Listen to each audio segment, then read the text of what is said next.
Hello everyone, welcome you all at Lokesh sir unlimited study zone. बच्चों, आज का हमारा टॉपिक है। आज हम पढ़ने वाले हैं कोफिशिएंट ऑफ थर्मल कंडक्टिविटी के। तो बच्चों, आज हम पढ़ने वाले हैं कोफिशिएंट ऑफ थर्मल कंडक्टिविटी के। और थोड़ा सा उसके पहले मैं एक बार हीट ट्रांसफर के मोड्स पर नजर डालना चाहता हूं। कल मैंने आपको बताई थी कि हमारे फिजिक्स के सिस्टम में तीन तरीके से हीट ट्रांसफर की जा सकती है। ओके, तो हम बात कर रहे हैं mode of heat transfer.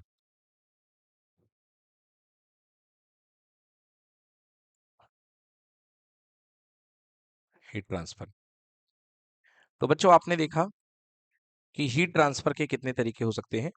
Mainly कल हमने हीट ट्रांसफर के तीन तरीके की बात की और होते भी तीन तरीके हैं। जो पहला तरीका बेटा हीट ट्रांसफर का, that is called conduction. Okay, conduction मैंने आपको बताया था कि कंडक्शन में क्या होता है कि आप एक हीट सोर्स को एक एंड पे लगाते हैं और यहाँ के पार्टिकल एनर्जाइज होते हैं और एनर्जाइज होकर के अपनी एनर्जी ये वाइब्रेटरी मोशन की फॉर्म में नियर बाई पार्टिकल को देते हैं। इसी तरीके से ये नियर बाई पार्टिकल इस एनर्जी को कन्वे करते हुए एंड पार्ट तक लेकर के जाता है। Okay, and this process is called conduction. बेटा ये क्लियर है एकदम, बताइए। तो बेटा कंडक्शन में जो हीट ट्रांसफर होता है वो पार्टिकल टू पार्टिकल हुआ करता है और इसमें हर पार्टिकल मीडियम का कंट्रीब्यूट करता है। ठीक है बच्चों। तो इसमें मीडियम के सारे पार्टिकल जो हुआ करते हैं वो कंट्रीब्यूट किया करते हैं। चलिए, तो ये तो आपने कंडक्शन की बात देख ली। अब कंडक्शन के बाद दूसरे टाइप का जो हीट ट्रांसफर होता है that is called convection.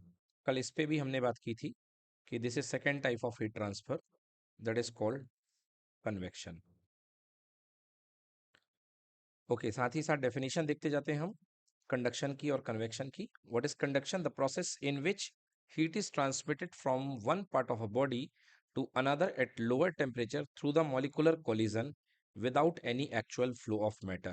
So remember बच्चों कि यहाँ पर जो आपके पास में कंडक्शन होता है इसमें पार्टिकल केवल अपनी पोजीशन के अबाउट, मीन पोजीशन के अबाउट वाइब्रेट करता है, वो अपनी जगह को नहीं छोड़ेगा। मतलब कि इसका मतलब there is transfer of matter, no, कोई मैटर ट्रांसफर नहीं होगा, केवल अपनी पोजीशन से जा करके टू एंड फ्रो मोशन करके अपनी एनर्जी को दूसरे को दे देगा। क्लियर बेटा? तो ये हुआ करता है कंडक्शन में कि अपनी एनर्जी जो होती है वो जा करके पार्टिकल दूसरे को दे देगा। Clear? So conduction I hope आपको बिल्कुल क्लियर हो चुका है। So the process in which heat is transmitted from one part of a body to the at lower temperature. तो conduction is always from higher temperature to lower temperature, क्योंकि यहाँ पे heat source है। सो यहाँ पे टेम्परेचर थीटा 1 है, यहाँ पे टेम्परेचर थीटा 2 है। So guys you know obviously theta 1 is greater than theta 2, मतलब थीटा 1 हायर टेम्परेचर पे होगा एंड थीटा 2 लोअर टेम्परेचर पे होगा। तो कंडक्शन कहाँ टेक्स प्लेस होता है? Always from high temperature to low temperature. Molecular collision होता है, ये भी आपने एक बात इंपॉर्टेंट देख ली है। Without actual flow of any matter, ये भी आपने देख लिया कि यहाँ पर किसी प्रकार का मैटर फ्लो नहीं होता है। ओके, किसी भी टाइप का एक्चुअल फ्लो ऑफ मैटर नहीं होगा। डन। नेक्स्ट टाइप बात करते हैं कन्वेक्शन, अगले टाइप का heat transfer. The process in which heat is transmitted from one point of a body to another due to the bodily motion of the heated particle of the substance. मतलब यहाँ पर पूरी की पूरी जो particle होगा वो बॉडीली इन्वॉल्व रहेगा। कल मैंने आपको बताया था इसका एग्जाम्पल कि आपने देखा होगा कि जब भी आप घर में पानी गर्म करते हैं तो नॉर्मली आप अगर किसी गिलास में भी पानी गर्म करेंगे तो आप देखेंगे, यदि आप पानी पीने जाएंगे ज़्यादा गर्म मत करिए इसको, थोड़ा सा बिल्कुल गर्म करिए, गुनगुना करिए। तो आप देखिए ऊपर का पानी आपको गर्म दिखाई देगा, ऊपर का टेम्परेचर हॉट होगा और नीचे का टेम्परेचर जो होगा कंपेरेटिवली कोल्ड होगा। कल बताया था कि नीचे के हॉट पार्टिकल ऊपर जाते हैं और वो एनर्जी ज़्यादा होती है इसलिए ऊपर चले जाते हैं, और ऊपर के जो कोल्ड पार्टिकल होते हैं वो कहाँ आते हैं, नीचे आते हैं। मतलब नीचे का पार्टिकल ऊपर जाता है और ऊपर का पार्टिकल नीचे जाता है।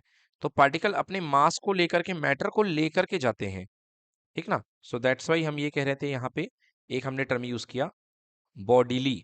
ओके, बॉडीली मोशन मतलब अपनी बॉडी के साथ साथ, अपनी बॉडी को साथ साथ में लेकर के ये जाएंगे। Clear? Hmm. So this is called convection. Next, third type की बात करते हैं, radiation. So what is radiation? The process in which heat is transmitted from one place to another without heating the intervening medium. So तीसरे type का जो type of heat transfer है, ये आपने देखा होगा और हमारी लाइफ में यही होता है। सन से जो हमको हीट मिलती है वो रेडिएशन के थ्रू मिलती है। अब बीच में जितना भी मीडियम इन्वॉल्व है उसको कोई मतलब नहीं है। ओके, सन की लाइट का डायरेक्ट कांटेक्ट उस मैटर से होता है जिसे वो लाइट ले रहा होता है। Okay, so there is, this is point to point radiation या point to point transmission, right? hmm. So the process in which heat is transmitted from one place to another without heating the intervening medium, मतलब बीच के medium का कोई महत्व नहीं है, without heating the intervening medium. Clear? देखिए यहां पर बीच वाला मीडियम इन्वॉल्व है, हीट कंडक्शन में बीच वाला मीडियम इन्वॉल्व है, कन्वेक्शन में भी बीच वाला मीडियम इन्वॉल्व है, मगर रेडिएशन में बीच वाला मीडियम इन्वॉल्व नहीं है। यस, चलिए अब बात करते हैं हम कंडक्शन की। अब हम लॉ ऑफ कंडक्शन पढ़ने वाले हैं। ओके, तो अब हम पढ़ने वाले हैं लॉ ऑफ कंडक्शन।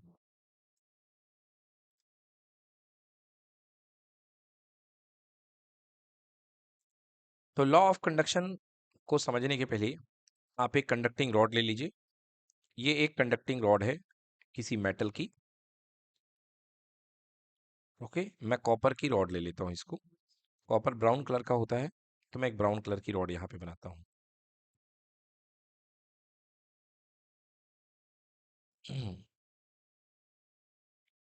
ये देखिए आपके पास में ये एक कॉपर रॉड है और इस कॉपर रॉड को आप इस टर्मिनल से हीट कर रहे हैं। ठीक है, इस टर्मिनल से हीट कर रहे हैं। तो बेटा जैसे ही आप इसको हीट करेंगे तो धीरे धीरे धीरे धीरे धीरे इसका टेम्परेचर बढ़ना शुरू हो जाएगा। ओके, और पार्टिकल वाइब्रेट होंगे और वाइब्रेट होकर के हीट ट्रांसफर करेंगे। यहां से यहां हीट एक तरीके से ट्रांसफर होने लगेगी। क्लियर बेटा? हम्म। अब देखो, अगर इस रॉड का क्रॉस सेक्शनल एरिया ए है, सो this is area of cross section capital A. ये एरिया ऑफ क्रॉस सेक्शन है, area of cross section capital A है। और लेंथ ऑफ द कंडक्टर यदि हम मान करके चलें, अगर हम लेंथ ऑफ द कंडक्टर इसमें लेकर के चलें,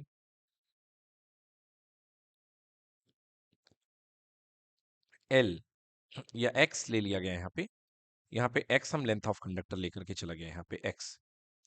ठीक है ना, तो मैं एल लेकर के यहाँ पे चल रहा हूँ।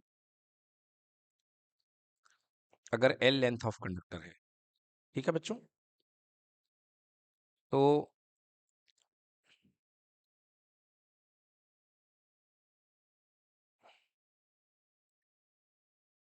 Yes, L length of conductor है और ए इसका एरिया ऑफ क्रॉस सेक्शन है। अब कंडक्टर के आगे बढ़ने के पहले आपको, लॉ ऑफ कंडक्टर जानने के पहले, लॉ ऑफ कंडक्शन सॉरी बच्चों, लॉ ऑफ कंडक्शन जानने के पहले आपको दो स्टेट जानने की जरूरत है। एक है वेरिएबल स्टेट और एक है कांस्टेंट स्टेट कहते हैं, या इसको हम क्या कहते हैं, इसको हम कहते हैं स्टेडी स्टेट। जी हाँ, ये लिखा हुआ है स्टेडी स्टेट। ठीक है बच्चों। हाँ, तो हम बात कर रहे हैं स्टेडी स्टेट की। एक वेरिएबल स्टेट है और एक है स्टेडी स्टेट। दोनों समझिए पहले। स्टेडी स्टेट क्या होता है बेटा, जैसे आप किसी शादी फंक्शन में, या मान लो आप बहुत जोर की भूख लगी है आपको, बहुत जोर की भूख लगी है, और बहुत जोर की भूख लगी है और आपको कोई अच्छे जगह में खाना रखा हो या खाना मिल गया हो, तो उस समय शुरुआत में आप बहुत तेजी से खाना खाते हैं। ये भी आ जाए, वो भी आ जाए, ये भी खा लूं, वो भी खा लूं, बहुत तेजी से खाना खाते हैं। बताइए, खाते हैं कि नहीं खाते हैं? और एक वेरिएबल रेट, आपको वेरिएबल रेट से आप खाने का इनटेक करते जाते हो। तो इसी तरीके से, जैसे कि आपके पास कोई कंडक्टर है और उस कंडक्टर को आपने गर्म किया। भाई सीधी सीधी बात है, जब कंडक्टर मान लो शुरुआत में था, मान लीजिए ठंडी का समय चल रहा है इस समय, तो मान लीजिए ये भी 10 डिग्री सेल्सियस पे है और पूरा कंडक्टर 10 डिग्री सेल्सियस पे है।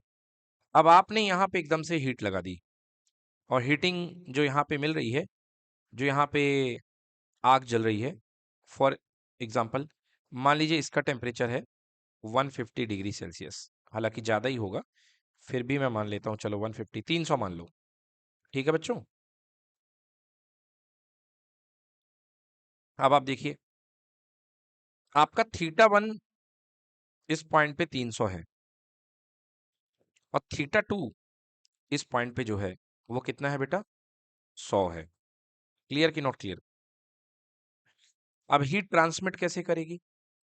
देखिए, हीट ट्रांसमिट इस तरीके से बहुत रैपिडली होगी, मतलब बड़ा फुल स्पीड में हीट यहाँ पे ट्रांसफर करेगी, क्योंकि टेम्परेचर डिफरेंस बहुत ज़्यादा है। बोलिए यस और नो। क्योंकि बिल्कुल वही, एकदम से खाना सामने आकर के रखा हुआ है, मुद्दतों के बाद हीट मिली है, तो हीट इसको गर्म करने की कोशिश करेगी, इस एंड को। राइट भाई, हीट का लेफ्ट टू राइट ट्रांसफर तो चल ही रहा है, बट आपको बता दूं, ये जो क्रॉस सेक्शंस हैं इसके, मटेरियल कंडक्टर के, इनमें भी हीट अंदर ही अंदर ट्रांसफर होगी, क्योंकि इन्हें भी तो गर्म होना है। यस और नो? तो हीट जो है कहीं ऊपर से नीचे या नीचे से ऊपर, क्योंकि इनको भी गर्म होना है। यस और नो? हम्म। तो ये क्रॉस सेक्शंस भी गर्म होंगे, और ये हीट जो चलेगी ये भी चलती रहेगी। तो बेटा, ये जो स्टेट होती है जिसमें एक बड़ी क्योस की सिचुएशन बन जाती है, तो इसको बोलते हैं हम वेरिएबल स्टेट। कोई दिक्कत? इसे हम वेरिएबल स्टेट कहते हैं। अब बेटा, ऐसा होते होते होते होते होते एक समय ऐसा आता है कि अब जो हीट का रेट है फ्लो होने का, वो एकदम कॉन्स्टेंटली स्टैब्लिश हो जाता है। जैसे फॉर एग्जांपल ऐसा समझो कि कोई अगर आपके पास में डैम हो, और डैम का अगर गेट खुलता है, तो शुरुआत में पानी बहुत तेजी से निकलता है, तो इससे जो कनेक्टेड नदियां होती हैं, वो बड़ी तेजी से उनमें बाढ़ आ जाती है, आ जाती है। अब बाढ़ की सिचुएशन आने के बाद जब सब कुछ नॉर्मल हो जाता है, तो फिर क्या होता है उस समय? उस समय सब ठीक ठाक हो जाता है, और एक स्टेडी स्टेट आ जाती है, पानी शांत हो जाता है। यस और नो? हम्म। तो ऐसा ही, जब ये सारे क्रॉस सेक्शन अपनी पूरी पूरी हीट से गर्म हो जाएंगे, तो हीट एक कांस्टेंट रेट से फ्लो करेगी। समझ में आया कि नहीं आया? उस समय आप इस लॉ को अप्लाई करते हो। मान लीजिए जहां पर सोर्स गर्म है, वहां पर अगर टेम्परेचर थीटा 1 है, और ठंडे एंड का टेम्परेचर कितना है, थीटा 2, और कौन सी कंडीशन चल रही है, स्टेडी स्टेट की। हाँ, स्टेडी स्टेट की। ठीक है ना, मतलब यूनिफॉर्म फ्लो इस्टेब्लिश हो चुका है हीट का। तो क्या डिफाइन होता है यहाँ पे? तो यहाँ पे एक लॉ डिफाइन होता है। आइए पढ़ते हैं क्वेश्चन नंबर 9 यहाँ दिए। On one factor what factor does the conduction of heat in steady state depend. अब यहाँ पे हम लॉ ऑफ कंडक्शन लिखने वाले हैं। ओके, तो देखिए, अगर एक एंड का टेम्परेचर थीटा 1 है और दूसरे एंड का टेम्परेचर थीटा 2 है, जैसे इस एंड का टेम्परेचर आपको दिख रहा है थीटा 1 और इस एंड का टेम्परेचर क्या है थीटा 2, तो एक्सपेरिमेंटली क्या क्या पाया गया स्टेडी स्टेट में? Let in steady state the amount of heat flows through the length of rod of length d. अगर रॉड की लेंथ डी है, इसका area of cross section A है, क्लियर, और इससे क्यू हीट हम फ्लो कर रहे हैं, इससे क्यू अमाउंट ऑफ हीट जा रही है। सो क्या रूल बनता है? First, the amount of heat is first proportional to the area of cross section of the face of the rod। मतलब कि जो हीट फ्लो होगी वो रॉड के फेस एरिया के प्रोपोर्शनल होगी। मतलब फेस एरिया जितना ज्यादा होगा हीट उतनी ज्यादा होगी। क्लियर? हम्म। तो इसीलिए बेटा जो हीटिंग डिवाइस होती हैं उनका फेस एरिया बड़ा बनाया जाता है जिससे कि ज्यादा की ज्यादा हीट जाए। So first thing, Q is proportional to A। Q is proportional to A। Second, the amount of heat, okay, the amount of heat for a conduction is directly proportional to difference of temperature। जाहिर सी बात है, जितना ज्यादा temperature difference होगा उतनी ज्यादा heat ली जाएगी। Yes और no? And third, heat is proportional to for the time t of heating। जितने देर तक गर्म करोगे उतनी ज्यादा हीट जाएगी। यस और नो? हाँ, तो ये तीन चीजें हो गई, तीन बातों पे प्रोपोर्शनल हो गया। बट एक चीज के इनवर्सली प्रोपोर्शनल है, it is inversely proportional to the distance between the two faces. अगर डिस्टेंस लंबी होगी, अगर आपका मटेरियल लॉन्ग होगा तो हीट आपकी कम हो जाएगी। मतलब जितना ज्यादा मटेरियल की लेंथ होगी उतनी कम हीट जा पाएगी। समझ में आ गया? मतलब ज्यादा लंबे मटेरियल को आपको ज्यादा हीट देनी पड़ेगी। तो आपने क्या क्या देखा रूल के हिसाब से? आपने देखा Q is proportional to area, Q is proportional to theta 1 minus theta 2 change in temperature, Q is proportional to time t and Q is inversely proportional to d, length of the conductor. Clear बेटा? अगर चारों को merge कर देंगे तो Q is proportional to A theta 1 minus theta 2 into t upon d. Clear? तो ये कहलाता है बेटा लॉ ऑफ कंडक्शन। और Q इज इक्वल टू, बेटा प्रोपोर्शनल हटाएंगे तो यहाँ पे एक कांस्टेंट आएगा K, और ये बन जाएगा A theta 1 minus theta 2 into t upon D. ठीक है? हम्म यहाँ पर जो K है एक कांस्टेंट है, ये देखिए K A theta 1 minus theta 2 upon d. Here K is a constant called coefficient of thermal conductivity और thermal conductivity of the rod. बेटा K जो है ये एक प्रॉपर्टी को सूचित करता है ना, कि कंडक्टर कितना अच्छा है। जिसका कंडक्टर बहुत अच्छा होगा उसका थर्मल कंडक्टर कोफिशिएंट ज्यादा होगा। मतलब K किसकी है? कंडक्टर की प्रॉपर्टी है। कोई बहुत जल्दी हीट अपने अंदर से जाने देता है, कोई देर से जाने देता है। आपको मैं बता दूं, सिल्वर की थर्मल कंडक्टिविटी आयरन की थर्मल कंडक्टिविटी से ज्यादा होती है, इसलिए सिल्वर जल्दी गर्म होगा और आयरन देर में गर्म होगा। ठीक है? मतलब सिल्वर जल्दी हीट फ्लो करेगा और आयरन देर में हीट फ्लो करेगा। Clear? So K is called coefficient of thermal conductivity. It is also called thermal conductivity. समझ में आया बेटा? तो बच्चों ये हमारा के की बात पूरी हो गई यहाँ पे। के को हमको डिफाइन करना था। अब चलिए यहाँ पे हम लॉ तो बता चुके हैं। अब यहाँ पर यदि हमको के डिफाइन करने को आता है तो के को हम कैसे डिफाइन करेंगे, चलिए देखते हैं। अभी आपने क्या देखा बच्चों, Q इक्वल्स टू, Q का मतलब क्या है बेटा, हीट,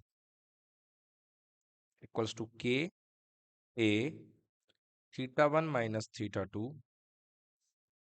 अपॉन डी। बेटा इसको कई जगह डी को एल भी बोला जाता है। एल मतलब लेंथ ऑफ द कंडक्टर या डिस्टेंस बिटवीन टू एंड्स, ठीक है ना।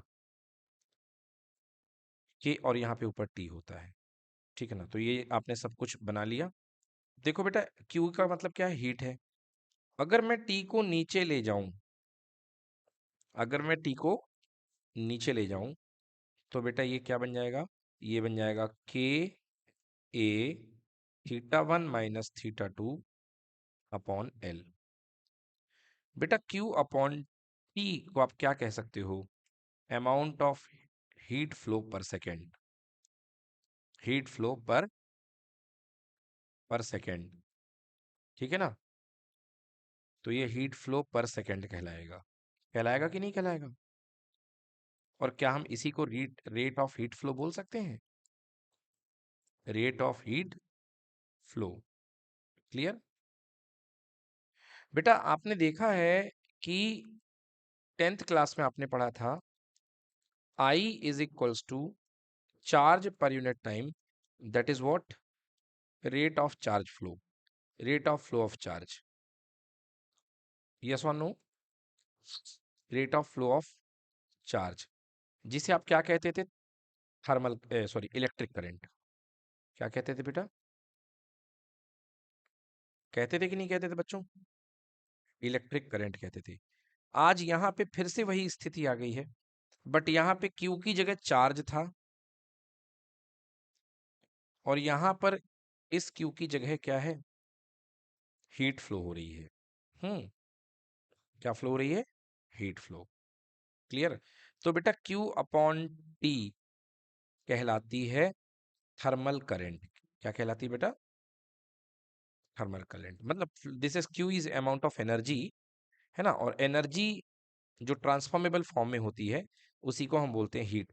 सो this is called H equals to K A theta one minus theta two upon L. समझ में आया, what is H, H is called heat current. जैसे वहां पे इलेक्ट्रिक करंट था, यहाँ पे H का मतलब क्या है, हीट करंट।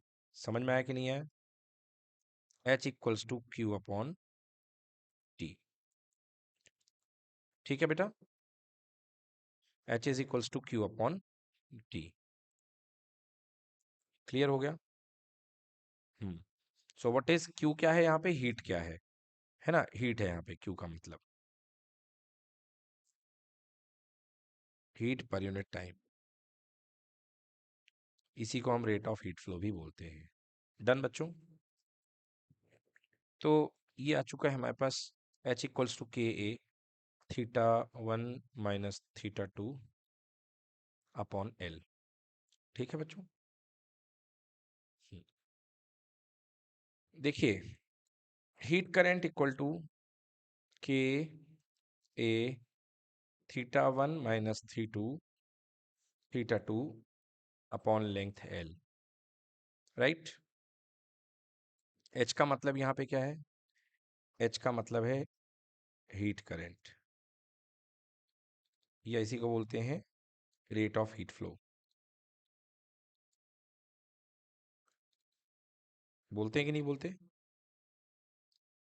चलिए देखिए अब यहाँ पर हम थोड़ा सा चेंज करते हैं, ऊपर नीचे करते हैं।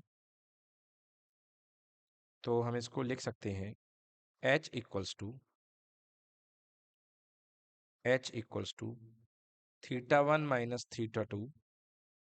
क्या बेटा मैं इसको L अपॉन के ए लिख सकता हूँ कि नहीं लिख सकता, अब आप याद करिए, हमारे पास में जो इलेक्ट्रिक करंट का फॉर्मूला होता था, I is equals to delta V upon R। याद आ गया आपको? Electric current equal to potential difference by resistance. Yes और नो? तो क्या ये यहां पर कुछ ऐसा ही दिख रहा है? H equal to delta theta upon L by K A. Clear? तो यदि आप इसकी comparison I is equals to delta V upon R से करें, तो क्या यहाँ पर R की वैल्यू हमको L अपॉन के ए के फॉर्म में देखने को मिल रही कि नहीं मिल रही है? तो ये जो R कहलाता है बेटा, यहाँ पर कहलाता है थर्मल रेजिस्टेंस। क्या कहलाता है? जी हाँ, R यहाँ पे कहलाएगा थर्मल रेजिस्टेंस। ठीक है बच्चों? तो ये हो गया आपका कोफिशिएंट ऑफ हीट कंडक्टिविटी का मैटर पूरा हो गया। ठीक है? अब यदि आप डिफाइन करना चाहते हैं कोफिशिएंट ऑफ हीट कंडक्टिविटी या कोफिशिएंट ऑफ थर्मल कंडक्टिविटी को, तो आइए हम डिफाइन भी कर सकते हैं। कैसे डिफाइन कर सकते हैं? आपने देखा Q upon T equals to K theta one minus theta two into A divided by L. Yes और नो? अब Q की वैल्यू निकाल लें। Amount of heat equals to K theta one minus theta two into A into T whole divide by L. अब ये देखिए, आपके पास में ये एक कंडक्टर है। अब के को डिफाइन करने के लिए आपको बाकी चीजों को वन बनाना है ना? अगर थीटा वन ये है, थीटा टू, अब कंडीशन देखिए, if theta one minus theta two equal to 1 degree Celsius, मतलब दोनों में कितने का डिफरेंस है? 1 डिग्री सेल्सियस का। एरिया ऑफ क्रॉस सेक्शन कितना है? 1 metre square. Length of the conductor कितनी है? 1 मीटर। और जो टाइम है फ्लो करने का हीट का, वो कितना सेकेंड है? 1 सेकेंड। तो बेटा अगर आप पुट कर दें तो K इक्वल टू क्यू, ये भी वन, ये भी वन, ये भी वन और नीचे भी वन, तो आंसर K इक्वल्स टू कितना आ जाएगा? थीटा नहीं है, क्यू है। ओके? Heat, yes. तो what is coefficient of thermal conductivity? Coefficient of thermal conductivity is the amount of heat which flows when a temperature difference of 1 degree Celsius between two end of a conductor having length 1 meter, area 1 meter square. Clear? Flows for 1 second. तो अगर सारी चीजों को 1 ले लिया जाए, तो उस समय जो हीट फ्लो होती है, उस हीट की न्यूमेरिकल वैल्यू किसके इक्वल होती है? कोफिशिएंट ऑफ थर्मल कंडक्टिविटी के।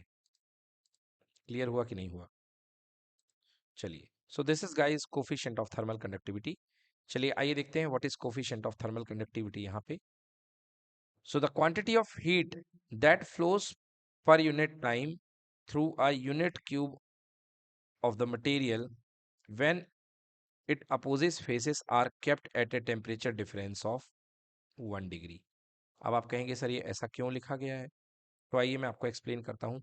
यहाँ पर इन लोगों ने एक क्यूब ले लिया है जिसकी लेंथ भी 1 है, ब्रेड्थ भी 1 है और हाइट भी 1 है। यस। अब ऐसा क्यूब लेने से इस यहां से लेकर के यहां तक की जो डिस्टेंस हो जाएगी वो भी 1 हो जाएगी, और ये जो एरिया होगा इसका भी कितना हो जाएगा? लेंथ भी 1 है, ब्रेड्थ भी 1 है, तो एरिया हो जाएगा 1 मीटर स्क्वायर। क्लियर? अब देखिए, फॉर्मूले में अपने पास में क्या है? Q इक्वल्स टू के area time T1 temperature minus T2 temperature upon length कितनी है बेटा? x ले रखी है, बट इसको अपन एल लेते आए हैं तो एल ले लेंगे। क्लियर है बेटा? अब चलिए देखते हैं। सो अगर हम एरिया को 1 लिख दें, टेम्परेचर को हम सॉरी टाइम को हम 1 सेकेंड ले लें, टेम्परेचर डिफरेंस को 1 डिग्री सेल्सियस ले लें, और लेंथ ऑफ द कंडक्टर को हम कितना ले लें? 1 मीटर। तो ये भी 1, ये भी 1, ये भी 1, ये भी 1। तो आंसर Q इक्वल्स टू कितना आ जाएगा? K आ जाएगा। Q इक्वल्स टू कितना आ जाएगा? K आ जाएगा, क्योंकि सब कुछ 1 हो चुका है तो Q की वैल्यू K हो जाएगी। सो बच्चों यहाँ पे डिफाइन होता है coefficient of thermal conductivity. What is coefficient of thermal conductivity? K heat की वो अमाउंट है, the quantity of heat that flows पर यूनिट टाइम। यूनिट टाइम मतलब 1 सेकंड में फ्लो होती है। किससे फ्लो होती है? एक क्यूब से, यूनिट क्यूब से। यूनिट क्यूब मतलब जिसका एरिया भी 1 है और जिसकी लेंथ भी 1 है। Unit cube of the material when opposite faces are kept as a temperature difference of 1 degree. कब फ्लो होती है? जब अपोजिट फेसेस को कितने डिफरेंस में रखा जाता है? 1 डिग्री सेल्सियस के डिफरेंस में रखा जाता है। Clear? So this is called coefficient of thermal conductivity. Done. चलिए अब बच्चों हमारे अब छोटे छोटे टॉपिक बचे हुए हैं यहाँ पे। एक बार सिलेबस देख लेते हैं। तो ये बच्चों हमारे सामने सिलेबस है। अभी तक हमने इस चैप्टर में क्या क्या पढ़ा? हीट पढ़ ली, टेम्परेचर के कंसेप्ट पढ़ लिए, थर्मल एक्सपेंशन में मैंने आपको alpha beta gamma, solid liquid और गैसेस का बता दिया। देन उसके बाद छोटी सी थ्योरी आई थी, anomalous expansion of water. Then specific heat आई थी, सीपी और सीवी आया था। एंड कैलोरीमेट्री का कंसेप्ट आपको बताया, heat given equal to heat taken. ठीक है। And then change of state, latent heat capacity, change of state भी बताई। और हीट कैपेसिटी कल मैंने आपको बताई थी, what is heat capacity? Q equal to M into C, this is called heat capacity. ठीक है ना?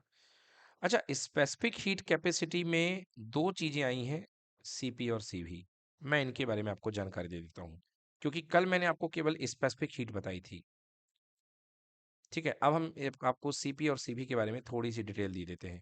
देखिए, सीपी और सीवी का ज़्यादा ज्ञान आपको अगले चैप्टर में मिलेगा, थर्मोडायनेमिक्स में, बट यहाँ पर थोड़ी सी ज़रूरत पड़ जाती है। देखिए, आपने कल देखा कि डेल्टा क्यू, जब भी टेम्परेचर चेंज होता है तो हीट का लेन देन इस तरीके से होता है ना? कभी भी किसी भी सब्सटेंस का टेम्परेचर चेंज हो, व्हेन टेम्परेचर चेंजेस। ठीक है बेटा? तो जब भी टेम्परेचर चेंज होता है तो हीट की जो अमाउंट एक्सचेंज होती है, that is delta Q equal to M C delta T या डेल्टा थीटा, दोनों चलता है। ठीक है बेटा?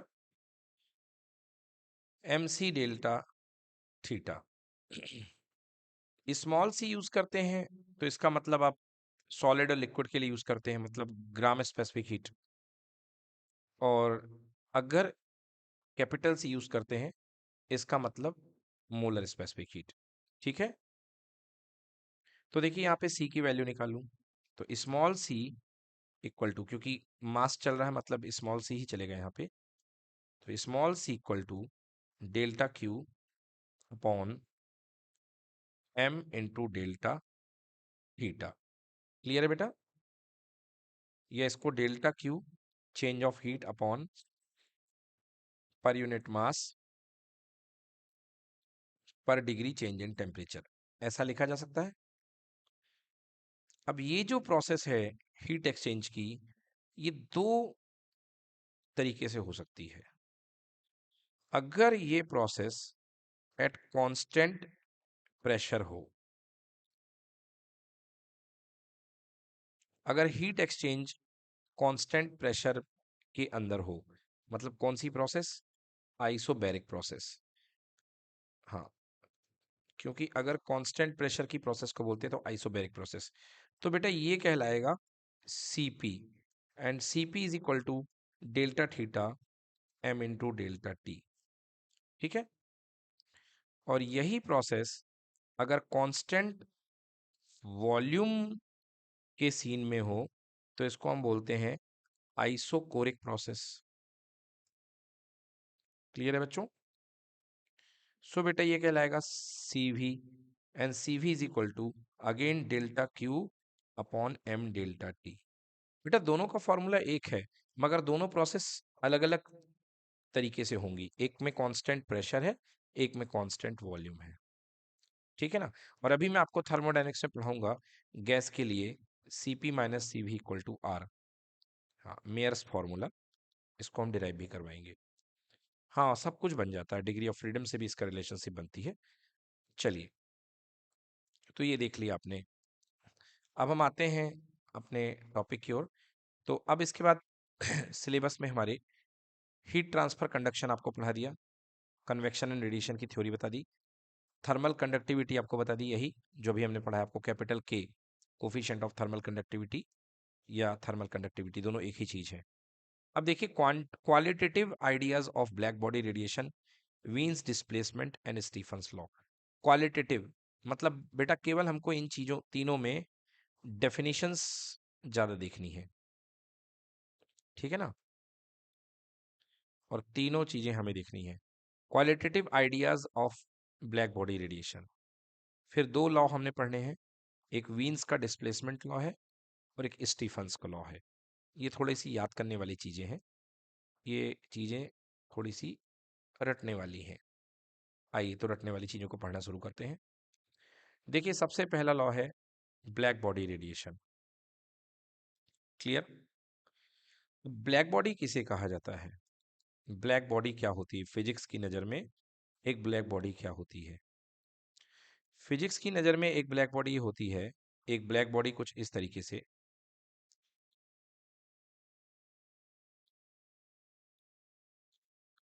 ये देखिए पूरी अंदर से काली है, और काली इसलिए क्योंकि हीट रेडिएशन का सबसे एब्जॉर्ब अच्छा कलर कौन सा है? Black colour. क्लियर कि नॉट क्लियर? तो मैं यहाँ पे एक ब्लैक बॉडी बनाने की कल्पना कर रहा हूँ कि अगर रेडिएशन यहाँ से आ गया तो फिर बाहर नहीं जा पाएगा, ये रेडिएशन को ये बॉडी एब्जॉर्ब कर लेती है। क्या कर लेती है? एब्जॉर्ब कर लेती है। तो ऐसी बॉडी, एक ऐसी इमेजिनरी बॉडी जो कि नाइदर रिफ्लेक्ट नॉर ट्रांसमिट, ना तो रिफ्लेक्ट करे ना तो ट्रांसमिट करे, किसी भी रेडिएशन को केवल क्या करे? एब्जॉर्ब करे। हाँ, but absorb all the heat. So black body radiation, a body which neither reflect, जो कि रिफ्लेक्ट ना करे, a body which neither reflect nor transmit, okay, a body which neither reflect nor transmit but absorb full of the heat radiation incident on it is called a black body। Clear हो गया बेटा? अगर बेटा ये माना गया है कि अगर किसी बॉडी पे कोई हीट अमाउंट क्यू आता है तो उस हीट अमाउंट के तीन टुकड़े हो जाते हैं, एक कुछ एब्जॉर्ब होता है, कुछ रेडिएट हो जाता है, रिफ्लेक्ट हो जाता है। समझ में आया बेटा?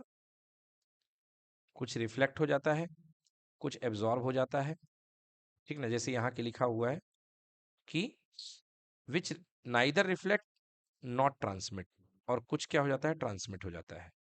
क्लियर कि नॉट क्लियर? हाँ, कुछ क्या हो जाता है? ट्रांसमिट हो जाता है। तो इसमें ये कहना है कि एक बॉडी ब्लैक बॉडी तब होगी जबकि उसके अंदर जो एब्जॉर्ब अमाउंट ऑफ हीट कितनी होगी? सॉरी सॉरी, गलत हो गया। टोटल हीट जो होगी वो एब्जॉर्ब हो जाएगी। रिफ्लेक्टेड पार्ट कितना होगा? जीरो।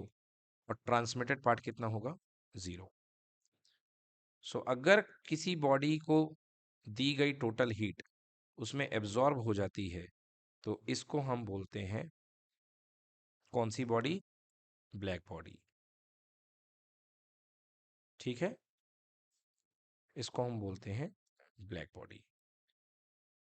चलिए, when a black body heated to a high temperature, it emit radiation of all the possible wavelength within a certain wavelength range. These radiations emitted are called black body radiation. समझिए इस line को, ये कहा जा रहा है कि when a black body is heated, जब किसी ब्लैक बॉडी को हीट किया जाता है एक ज़्यादा टेम्परेचर पर, तो उसने जो रेडिएशंस ले रखे हैं या जितने रेडिएशंस उसके पास पॉसिबली हैं, तो वो सारे रेडिएशंस को क्या करेगी, लुटाएगी। एमिट, एमिट मतलब छोड़ना। तो it emit radiations of all the possible wavelength with in a certain wavelength range. These radiations emitted are called black body radiation। ये चीज क्लियर हुई आपको बच्चों? ये चीज कहने का मतलब ये है कि अगर कोई ब्लैक बॉडी है, क्योंकि ब्लैक बॉडी ने ऑलरेडी सारे रेडिएशन एब्जॉर्ब कर रखे हैं, बोलिए हाँ है ना? तो ब्लैक बॉडी क्या करती है, लो टेम्परेचर पे सारे रेडिएशन एब्जॉर्ब कर लेती है, क्योंकि इसका टेम्परेचर लो है, बोलो हाँ है ना? मगर बेटा जब इस ब्लैक बॉडी को आप हीटेड करोगे, क्या करोगे, ब्लैक बॉडी को हीटेड करोगे। ओके, ये देखिए आपने ब्लैक बॉडी को हीटेड किया, तो बेटा इसका टेम्परेचर बढ़ेगा कि नहीं बढ़ेगा? तो इसके पास बेटा ब्लैक बॉडी क्या होती है बेटा, हर प्रकार के रेडिएशंस को ले लेती है।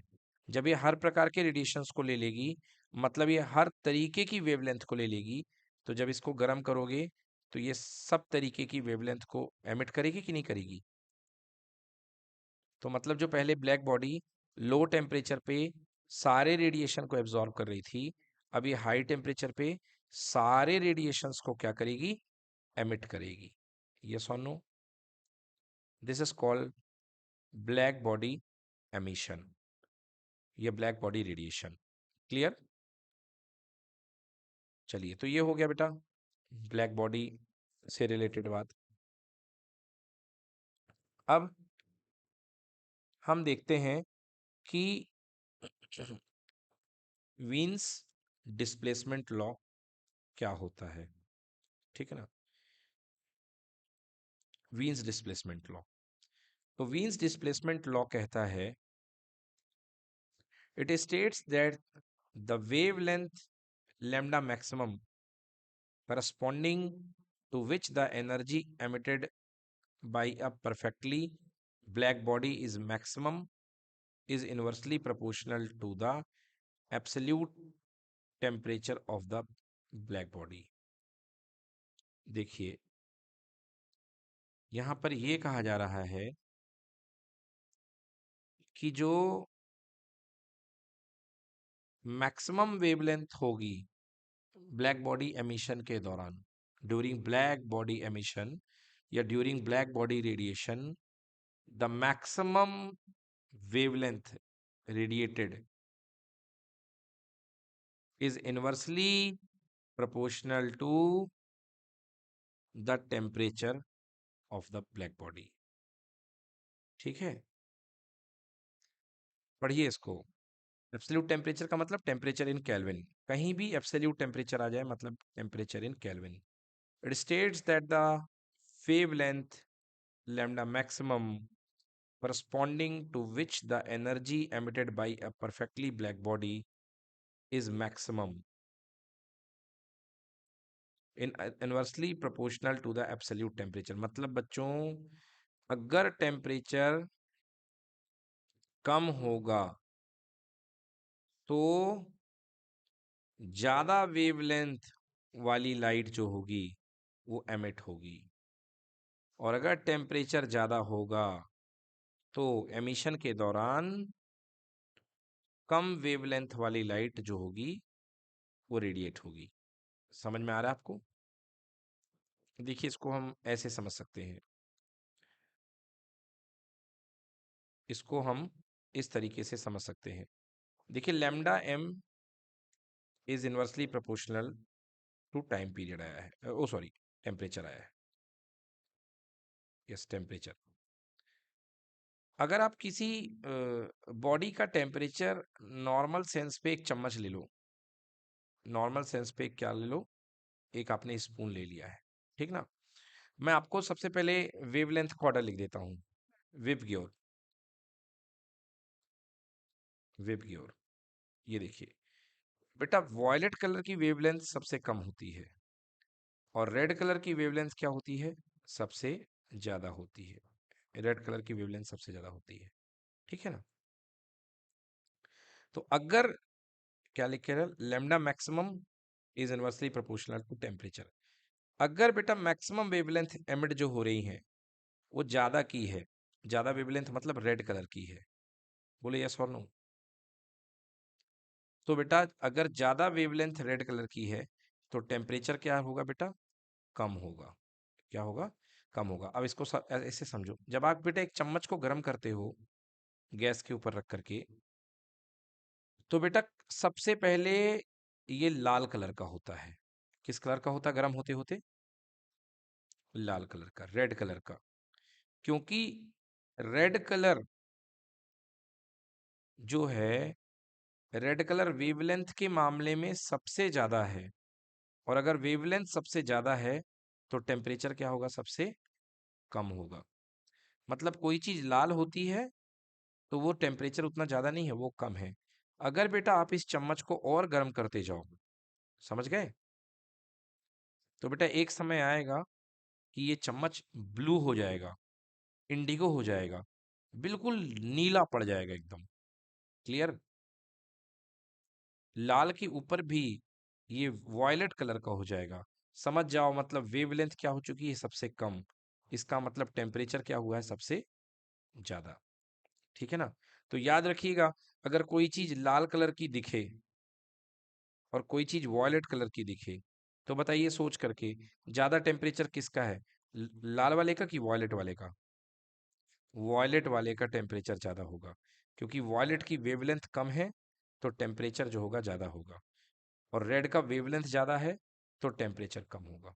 Clear, inversely proportional. तो यहां पर यही कहा जा रहा है, वीन्स डिस्प्लेसमेंट लॉ यही कह रहा है, it states that the wavelength lambda m corresponding to which the energy emitted by a perfect black body is maximum is inversely proportional to the absolute temperature of the body. Clear? So this is called Wien's displacement law. ठीक है बच्चे, चलिए next आते हैं अगली theory पे, Stephen's वोल्ट्जमैन law, या इसी को स्टीफन्स लॉ कहते हैं। ठीक है, अब स्टीफन्स बोल्ट्जमैन लॉ को समझने के लिए आपको समझना पड़ेगा एमिसिव पावर। ठीक है ना, एमिसिव पावर, जिसे यहाँ पे कैपिटल ई बोला गया है। एमिसिव पावर क्या होती है, देखिए बेटा, ये आपके पास में आपने कोई सरफेस है, इसको आपने गर्म कर दिया है। क्लियर बेटा, इस सरफेस का एरिया ए है। अब ये सरफेस जो है गर्म होने के बाद रेडिएशन एमिट कर रही है। यस और no, what is radiation, radiation is energy. Radiation क्या होता है, एनर्जी। यस और नो, मान लीजिए कि अगर कोई सरफेस टी सेकंड में और ए एरिया से,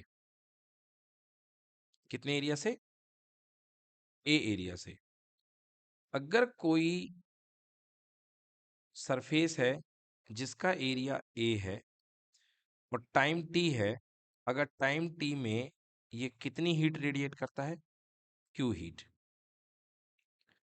तो मैं कहूंगा एक ए एरिया से 1 सेकेंड में, अगर टी सेकेंड में क्यू हीट, तो 1 सेकेंड में कितनी हीट रेडिएट करेगा, Q by T. Very good, clear.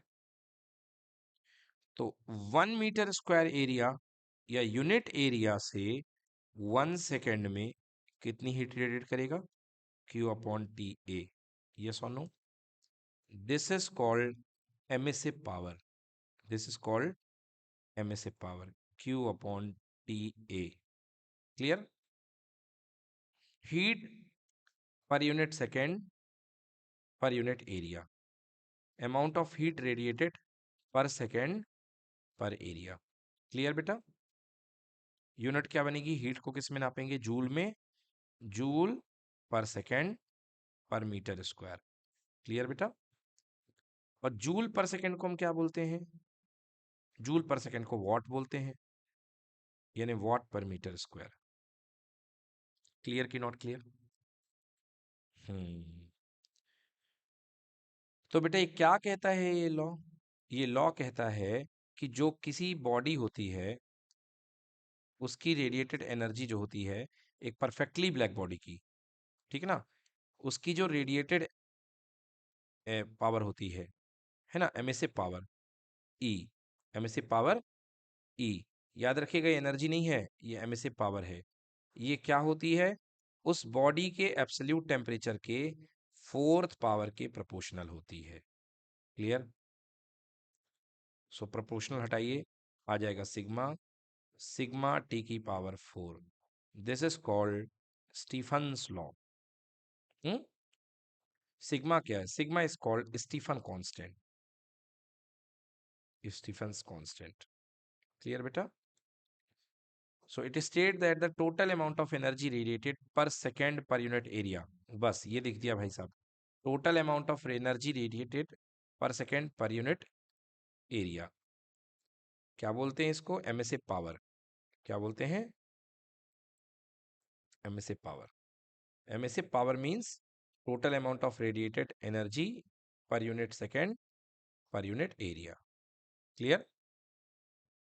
हाँ, of a black body is directly proportional to the fourth power of the absolute temperature of the body, that is E is proportional to T to the power 4, so E is equals to sigma T to the power 4।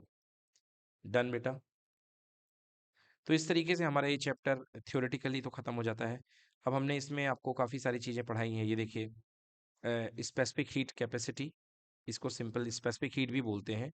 Okay, तो S का formula कल बताया था आपको मैंने, delta Q upon M delta T. Clear? हाँ बेटा, solid के लिए इसको हम एस से शो करते हैं, ठीक है ना, बट मोलर स्पेसिफिक हीट को सी से शो किया जाता है। तो C is equals to delta Q upon N delta T, where N is the number of mole, right? तो ये हमारा हाँ, उसके लिए मास आएगा, ग्राम स्पेसिफिक हीट के लिए मास ग्राम में रहेगा, और मोलर स्पेसिफिक हीट के लिए मास जो रहेगा मोल में रहेगा, नंबर ऑफ मोल्स रहेंगे, राइट? चलिए, तो ये हमारा चैप्टर यहाँ पर थ्योरेटिकली वैसे तो पूरा हो गया है, मगर इसमें अब काफ़ी सारी प्रैक्टिस बच्चों में आपको कराने वाला हूँ। तो आज की प्रैक्टिस सेशन में हम ये पूरा चैप्टर, ये हमारी इस रिवीजन बुक से करने वाले हैं। इसमें काफ़ी सारा डिटेल में इस चैप्टर को कराया गया है। इसके बाद ही हम आज की क्लास को फिनिश करेंगे, ठीक है ना? और एंड में बेटा इसके न्यूमेरिकल भी हैं कि किस तरीके से प्रिंसिपल ऑफ कैलोरीमेट्री काम करता है, ठीक है?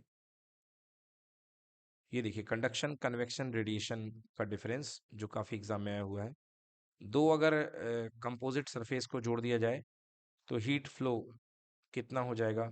दूसरा, जो आपका कोफिशिएंट ऑफ कंडक्टिविटी है वो किस प्रकार से चेंज हो जाएगा? ये क्वेश्चंस भी इंपॉर्टेंट है। अल्फा बीटा गामा आपको बताया ही गया है, और कोफिशिएंट ऑफ कंडक्टिविटी का ये derivation very very important. Specific heat और थर्मल कैपेसिटी में डिफरेंस कल कराया गया था आपको, राइट? और अल्फा बीटा गामा पहले ही हो गया है। तो चलिए आइए, अब इसके बाद हम एक चीज बताएंगे आपको, टेम्परेचर ग्रेडियंट। छोटा सा टॉपिक है टेम्परेचर ग्रेडियंट, वो देख लीजिए। देखिए, मान लीजिए आपके पास एक लेंथ है, यहाँ पर पोजीशन x1 है और इसका टेम्परेचर t1 है, और यहाँ पर पोजीशन x2 है और इसका टेम्परेचर t2 है। क्लियर बेटा? सो यदि मैं बात करूंगा चेंज इन लेंथ, तो अगर मैं इसके लेंथ की चेंज की बात करूं तो आप इसको क्या x2 माइनस x1 बोल सकते हैं, और अगर this is called delta x। अगर मैं बात करूंगा चेंज इन टेम्परेचर, तो क्या इसे आप T2 माइनस T1 बोल सकते हैं? This is called delta T. तो आपने देखा है कि डेल्टा एक्स लेंथ वेरी करने पर जो टेम्परेचर वेरी होता है कितना होता है बेटा? Delta T. तो डेल्टा एक्स लेंथ पर टेम्परेचर वेरी डेल्टा टी होता है, तो यूनिट लेंथ पर कितना टेम्परेचर वेरी होगा, delta T upon delta X. Clear. तो इस टर्म को हम बोलते हैं temperature gradient. This is equals to delta T by delta X. मतलब per unit length change of temperature पे कितना, sorry, per unit change of length पे कितना टेम्परेचर चेंज होगा, this is called temperature gradient. Done. चलिए।